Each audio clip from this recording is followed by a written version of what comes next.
So, in my last video, I was talking about how some brands aren't sensory friendly, and I didn't mention the brand, but I'm going to now.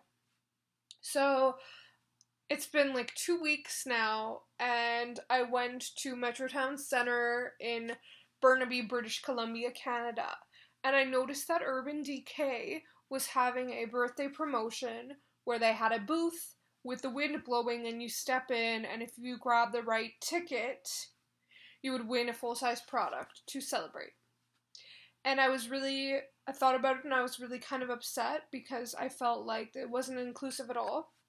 If somebody has a sensory disorder or might be disabled in some way, there's no way they're going to fit in that booth or possibly be able to tolerate like the wind and the audience, and it just did not create a very even playing field, which was really upsetting for me. And so I spoke to the lady who turned out to be the one that trains like staff at different stores to educate them, and she told me that she would pass my information out to marketing and that they had just left. So I wrote down all my information. I asked her for paper. She didn't ask me for any of my information. So I wrote it all down and I didn't hear from anybody. So I followed her on Instagram and then she blocked me. And I had been talking to the assistant manager of that location and she assured me that I'd hear from somebody and apologized and said this is not how they want the brand reflected. I didn't hear from anybody either. I posted on L'Oreal and Urban Decay's Facebook pages, and they didn't really understand at all the situation. It was really upsetting for me because I provided so much information to them, and instead I got like the worst response ever. Let me find it actually. So they said, "Hi Margot," which is my name. "As you know, the promo is now over and we heard your concern. We truly apologize and we will forward your comments to our team who's planning the events. We appreciate that you took the time to share your suggestions and feedback. XO Urban Decay Canada." That's not an adequate response. You are not saying what you are going to do. So then, they forwarded my information to this woman named Line. I'm assuming that it's probably Lynn. And, so she started talking to me through email. And again, totally,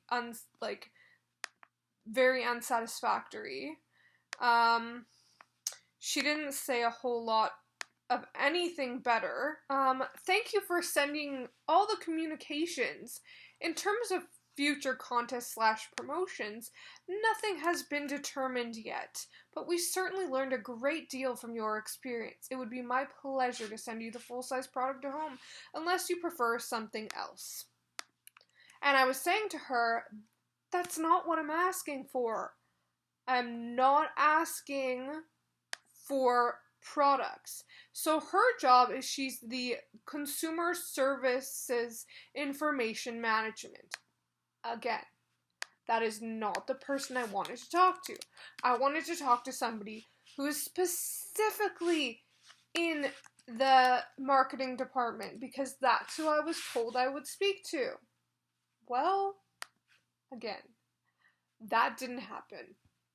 So, Kiehls, who runs the Autism Speaks campaign, somebody affiliated with them had saw my tweets because I've been tweeting a lot. And I've been tweeting with somebody called Badass Activist, and she's awesome, and she's also expressed how Kiehls and their campaign is completely tone deaf and they're using Matthew McConaughey and it's dumb. So just so you know that L'Oreal owns brands like Lancome, Giorgio Armani Beauty, Yves Saint Laurent, Biotherm, Kiehls, Ralph Lauren, Shu Uemura, Cacharel, HR, Clarisonic, Diesel, of course L'Oreal, Urban Decay, Guy La Roche, and a few other brands.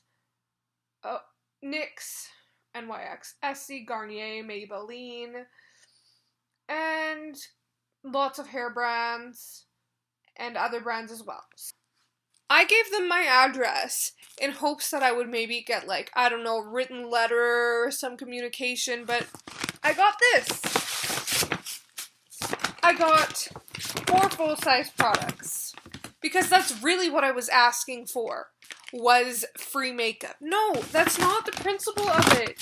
You can't, Kiehls can't give $1 and have Autism Speaks packaging. And autism does not speak for the autistic community. If anything, they should have looked up videos. There's videos by Amethyst. There's videos by other people who say Autism Speaks does not speak for us. If you look up Autism Speaks sucks, for instance, let's just look that up. Well, there's controversy. And on Reddit, there's why does the autism community hate Autism Speaks so much?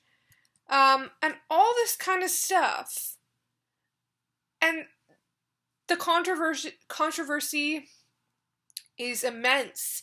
Look at it. Check it out. They say, oh, well, we've spoken to the autistic community and we feel like this is a great partnership. I'm somebody on the spectrum. I spoke to you, L'Oreal. I spoke to you, Kiehls. I spoke to you, Urban Decay.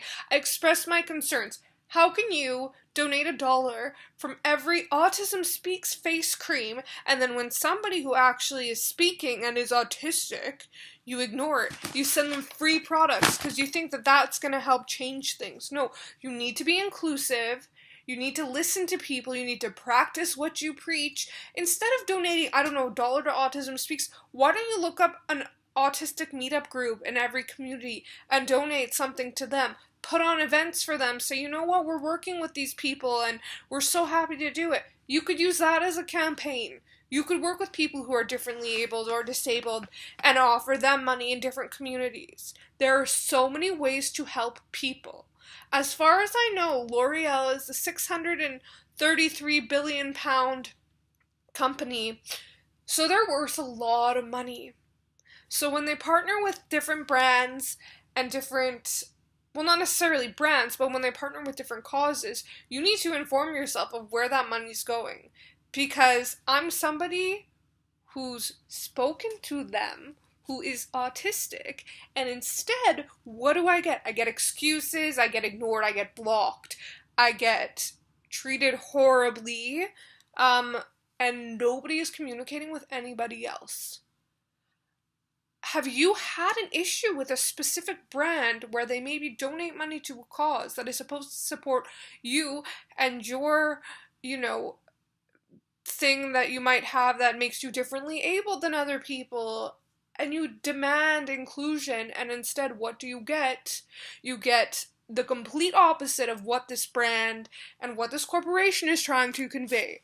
And I've been so frustrated, like 2 weeks, and I'm still waiting, and I'm still getting excuses from people. So I'm really hoping that instead of them focusing on, oh, this is, we haven't decided anything. No, you need to decide that you're going to have different ways of your potential or previous customers to win things or to be treated equally. There are prize wheels, there are draw boxes, there are digital screens. There are so many ways, but instead you make it completely inaccessible. Surround yourself with people that maybe know what they're talking about and consult the right people.